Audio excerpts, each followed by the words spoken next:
Hello दोस्तों, मेरे channel में आपका स्वागत है। आज हम बात करेंगे वर्ल्ड वॉर 2 के दौरान हिरोशिमा और नागासाकी पर परमाणु बमबारी के बारे में। हिरोशिमा और नागासाकी परमाणु बमबारी 6 अगस्त 1945 की सुबह अमेरिकी वायुसेना ने जापान के हिरोशिमा पर परमाणु बम लिटिल बॉय गिराया था।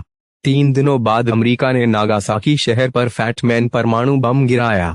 हिरोशिमा पर गिराए गए परमाणु बम को अमेरिका पूर्व राष्ट्रपति फ्रैंकलिन डेलानो रूजवेल्ट के संदर्भ में लिटिल बॉय और नागासाकी के बम को विंस्टन चर्चिल के संदर्भ में फैट मैन कहा गया। द्वितीय विश्व युद्ध के अंतिम वर्ष में मित्र राष्ट्रों ने जापानी मुख्य भूमि पर एक महंगे आक्रमण के लिए तैयारी की।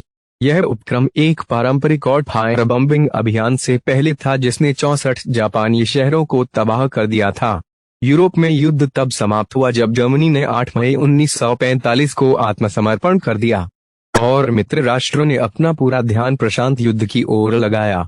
जुलाई 1945 तक मित्र राष्ट्रों की मैनहट्टन परियोजना ने 2 प्रकार के परमाणु बमों का उत्पादन किया था। फैट मैन एक प्लूटोनियम इम्प्लोजन प्रकार का परमाणु हथियार था और लिटिल बॉय एक समृद्ध यूरेनियम बंदूक प्रकार विखंडन हथियार था। यूनाइटेड स्टेट्स आर्मी एयरफोर्स के 509वें कंपोजिट ग्रुप को बोइंग बीडाय सुपर फोर्ट्रेस के विशेष सिल्वर प्लेट संस्करण के साथ प्रशिक्षित और सुसज्जित किया गया था और मारियाना द्वीप समूह में टिनियन में तैनात किया गया था। मित्र राष्ट्रों ने 26 जुलाई 1945 को पोट्सडाम घोषणा में इंपीरियल जापानी सशस्त्र बलों के बिना शर्त आत्मसमर्पण का आह्वान किया। विकल्प शीघ्र और पूर्ण विनाश था। जापानी सरकार ने अल्टीमेटम को नजरअंदाज करना चुना। बमबारी के लिए यूनाइटेड किंगडम की सहमति प्राप्त की गई थी, जैसा कि क्यूबेक समझौते द्वारा आवश्यक था, और परमाणु बमों के खिलाफ इस्तेमाल किए जाने के लिए संयुक्त राज्य सेना के कार्यवाहक chief of staff general Thomas handy द्वारा 25 जुलाई को आदेश जारी किए गए थे। हिरोशिमा, कोक्कुरा, निगाटा और नागासाकी इन लक्ष्यों को इसलिए चुना गया क्योंकि वे बड़े शहरी क्षेत्र थे जिनमें सैन्य रूप से महत्वपूर्ण सुविधाएं भी थीं। 6 अगस्त को हिरोशिमा पर एक लिटिल बॉय गिरा दिया गया था, जिसके लिए प्रधान मंत्री सुजुकी ने मित्र राष्ट्रों की मांगों को अनदेखा करने और लड़ने के लिए जापानी सरकार की प्रतिबद्धता को दोहराया। 3 दिन बाद नागासाकी पर फैट मैन गिरा दिया गया।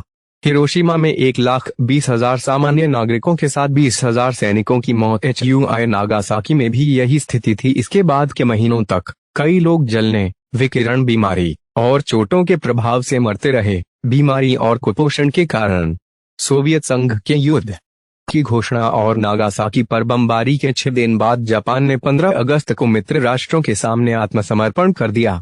जापानी सरकार ने युद्ध को प्रभावी ढंग से समाप्त करते हुए 2 सितंबर को आत्मसमर्पण के साधन पर हस्ताक्षर किए। विद्वानों ने बाद के विश्व इतिहास और लोकप्रिय संस्कृति के सामाजिक और राजनीतिक चरित्र पर बम विस्फोटों के प्रभावों का व्यापक अध्ययन किया है और बम विस्फोटों के नैतिक और कानूनी औचित्य के बारे में अभी भी बहुत बहस है। समर्थकों का मानना है कि परमाणु बम विस्फोट कम से कम हताहतों के साथ युद्ध को तेजी से समाप्त करने के लिए आवश्यक था। इस वीडियो को देखने के लिए धन्यवाद। कृपया लाइक करें और सब्सक्राइब करें।